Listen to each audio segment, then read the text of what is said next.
Bismillahirrahmanirrahim. Assalamualaikum warahmatullahi wabarakatuh. Saya Sumarto, peserta fasilitator daerah FASDA dari Kabupaten Rejang Lebong, Provinsi Bengkulu. Ingin menyampaikan beberapa hal sebagai bentuk refleksi dari kegiatan pelatihan fasilitator daerah yang dilaksanakan pada tanggal 5 Oktober sampai dengan tanggal 9 Oktober tahun 2022 di Novotel Jakarta Mangga 2. Saya akan merefleksi beberapa materi yang sudah disampaikan oleh narasumber, diarahkan oleh instruktur terkait mengenai pembelajaran aktif ya. Pembelajaran aktif dengan konsep mikir. Tapi sebelum kita kepada pembelajaran aktif dengan konsep mikir, tentunya tujuan pembelajaran aktif ini adalah bagaimana metode, strategi yang dilakukan oleh pendidik tersebut tepat sehingga mencapai tujuan dari pembelajaran. Bagaimana pembelajaran aktif itu? Ya, kita harus mampu mengembangkan potensi yang dimiliki oleh peserta didik. Mengembangkan potensi tersebut tidak bisa dengan satu metode, dua metode, tiga metode, tetapi harus dengan berbagai macam metode sesuai dengan need, kebutuhan dari peserta didik kita. Mengembangkan potensi ini sangat penting karena memang harapan kita peserta didik tersebut bisa memiliki kemampuan mengembangkan potensinya sendiri, bisa mengembangkan potensi dirinya sendiri. Jadi ada kemandirian tentunya. Mencapai hal tersebut ya tentu tidak bisa langsung bisa. Makanya peran dari pendidik itu sangat penting. Sehingga memang potensi yang dimiliki oleh peserta didik tersebut bisa berkembang, tidak hanya berkembang, bermanfaat bagi dia, kemudian lingkungan keluarga dan masyarakat sekitar. Karena memang kalau dalam konsep psikologi ya sebenarnya ada raksasa yang tertidur sebenarnya di dalam diri kita ini. Apa raksasa yang tertidur itu? Potensi kita luar biasa, tapi terkadang kita tidak memikirkan, tidak menyadari potensi tersebut. Sehingga memang harus ada respon ya. Harus ada rangsangan, stimulus yang diberikan oleh pendidik sehingga memang potensi-potensi yang luar biasa itu muncul ya. Potensi di bidang olahraga, potensi di bidang sains, potensi di bidang keterampilan yang lain. Sehingga pembelajaran aktif ini tadi yang sebagaimana kami sampaikan harus dengan berbagai metode.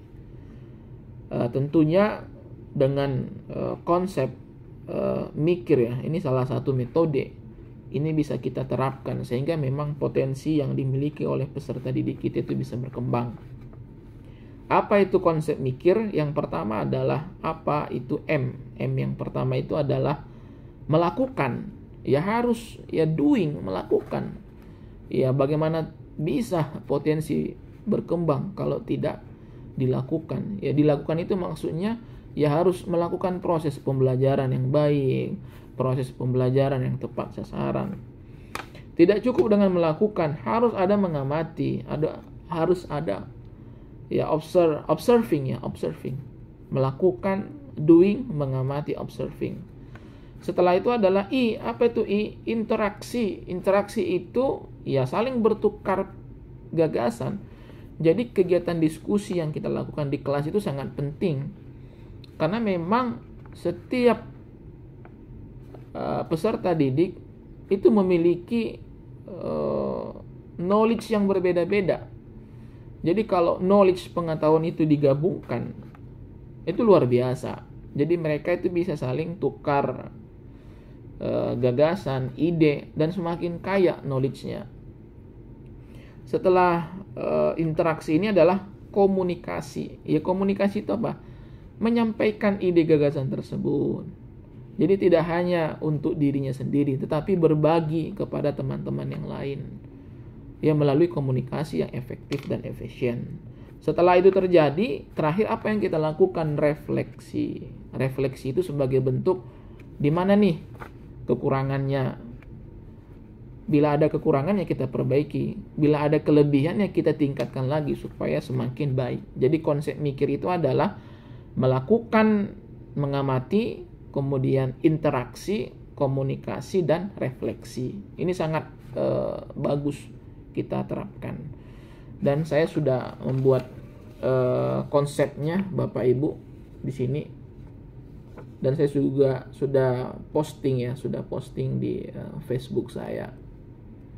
Bagaimana saya menerasikan untuk menjelaskan konsep pembelajaran aktif untuk mengembangkan potensi dari peserta didik melalui konsep mikir tadi. Baik Bapak Ibu, selanjutnya adalah pentingnya sebenarnya ya setiap pendidik juga ya, setiap supervisor, pengawas memiliki model pembelajaran ya di era revolusi industri 4.0 ini, dan akan memasuki era society ya 5.0, di mana Jepang itu sudah menerapkan hal tersebut. Apa saja modelnya? Model proses pembelajaran yang harus dilakukan oleh supervisor. Ya, kalau supervisor kan pengawas, kemudian kepala madrasah. Bila pendidik ya guru yang melakukan proses pembelajaran di kelas. Tidak hanya guru sebenarnya, dosen juga harus mampu melakukan ini. Yang pertama adalah berpikir kritis dan literasi, terutama literasi digital ya. Bagaimana kemampuan kita mencari sumber reference yang tepat melalui Google, sehingga itu menjadi bahan yang sangat penting untuk penambahan pengetahuan dan analisis kita. Jadi yang pertama berpikir kritis dan literasi digital. Yang kedua penggunaan aplikasi yang tepat. Sekarang kan kita bisa melihat aplikasi itu banyak. Jadi kita menggunakan aplikasi yang mendukung ataupun membantu pekerjaan kita, tugas kita, supaya kita lebih profesional menjalankannya. Bila kita sebagai dosen ya kita profesional, bila kita sebagai pendidik ya profesional. Ya tentunya pekerjaan kita itu didukung dengan aplikasi-aplikasi sehingga pekerjaan kita lebih baik, lebih efektif, lebih efisien, dan lebih tepat sasarannya. Kemudian yang ketiga adalah kreatif dan inovatif. Ya jangan statis, kita harus dinamis. Kita harus memiliki kemampuan digital, kita harus memiliki kemampuan berliterasi yang tepat. Dan itu sangat penting Bapak Ibu. Sekarang kan banyak kita lihat platform-platform digital yang bisa kita gunakan. Kemudian media sosial sekarang sudah sangat aktif, sudah sangat ramai. Jadi kehidupan ini tidak hanya lagi di kehidupan nyata, tetapi kehidupan maya juga sungguh luar biasa. Kemudian yang keempat adalah berbasis karakter. Berbasis karakter ini ya tentunya kita memperhatikan nilai-nilai dari perilaku tersebut. Ya sikap jujur, kemudian sikap bagaimana bersopan santun, sikap musyawarah, sikap mengedepankan kepentingan umum daripada kepentingan pribadi, tekun, teliti, bersungguh-sungguh, itu nilai-nilai karakter yang harus kita miliki. Tidak cukup hanya cerdas, tapi kita harus cerdas berkarakter. Kemudian selanjutnya adalah yang kelima, kolaborasi dan komunikasi yang tepat. Ya, tidak ada individu yang hebat, tidak ada individu yang hebat. Yang hebat itu adalah kita semua yang saling berkolaborasi. Bila kita berkolaborasi, kita bisa saling introspeksi.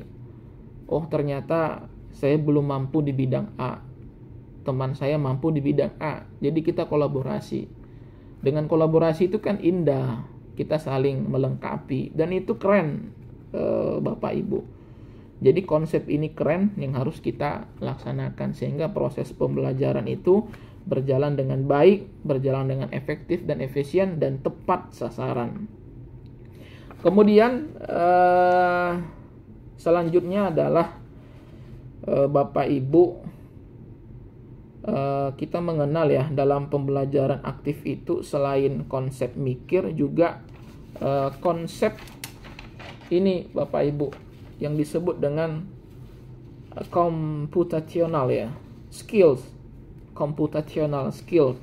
Ini keren ini Bapak Ibu, dan ini memang diambil dari ilmu informatika komputer ya. Ya, kalau kita melihat komputer itu sangat sistematis. Setiap item-item yang ada di komputer itu sangat sistematis, sangat membantu kita dalam mengerjakan tugas. Dan ini konsep berpikir sistem. Jadi sistem itu teratur, kemudian sistem itu berurutan. Dan ini menjadi salah satu contoh kepada kita, agar ketika kita menjalankan pekerjaan kita sebagai seorang profesional, ya harus sistematis. Bagaimana sistem kerja dari komputer. Computational skills ini memiliki 4 fondasi ya, dasar dalam proses berpikir. Yang pertama adalah berpikir secara algoritma. Matematika ya, ini kalau kita belajar matematika itu ya harus real, algoritma. Jadi berpikir algoritma itu ada berpikir secara berurutan. Jadi kita harus berpikir secara berurutan, berpikir dengan langkah-langkah yang jelas, sehingga memang lebih teratur, lebih terarah. Bila kita misalkan menjelaskan tentang apa itu berwudu, ya kita jelaskan yang pertama, yang kedua, yang ketiga, dan lain sebagainya. Begitu juga bila kita menjelaskan tentang apa saja itu tata tertib dalam melaksanakan ibadah sholat, itu juga seperti itu, dijelaskan 1, 2, 3 dan seterusnya. Kemudian berpikir the composition ini adalah berpikir memecahkan masalah dari hal-hal yang kecil terlebih dahulu, hal-hal yang sederhana terlebih dahulu. Jadi jangan melihat secara deduktif, secara umum gitu. Waduh, ini masalah besar amat gitu kan. Tetapi ketika melihat masalah yang begitu besar, jangan melihat masalah itu dari secara keseluruhan dulu kan. Bila kita melihat masalah secara keseluruhan dulu itu, ya tentu kita merasa waduh ini berat nih, nggak bisa diselesaikan nih. Tapi kita melihat ya dari hal-hal yang kecil dulu untuk menyelesaikan masalah yang besar tersebut. Bila kita berpikir secara decomposition ini, insya Allah masalah yang besar itu akan selesai. Kita berpikir memecahkan masalah dari hal-hal yang kecil dahulu, hal-hal yang sederhana, ya hal-hal yang mudah kita tangani. Memang butuh proses, butuh waktu. Kemudian berpikir pattern recognition, yaitu berpikir dengan menggunakan atau pengenalan pola yang ada. Dan ini biasanya teman-teman di bidang sains lebih familiar ya terhadap konsep berpikir pattern recognition ya. Karena memang berpikir pattern recognition ini ketika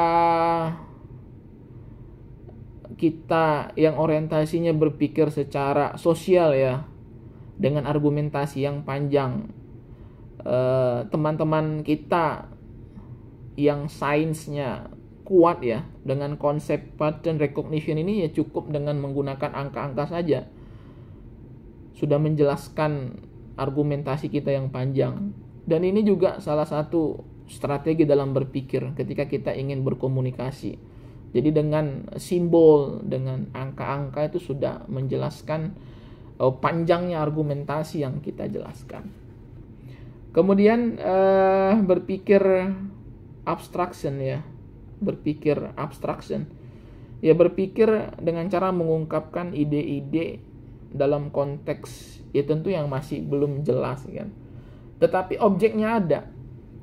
Dan disinilah proses berpikir untuk lebih kreatif, untuk lebih inovatif. Sebenarnya objek yang abstrak itu, ya objek yang masih belum jelas itu memiliki makna yang luar biasa, makna yang tersirat. Dan kita harus bisa memahami hal tersebut.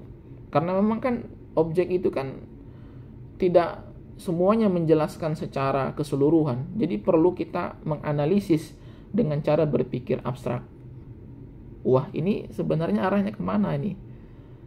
Wah, ini sebenarnya tujuannya kemana? Disinilah kita mulai melakukan proses berpikir abstraksi tadi.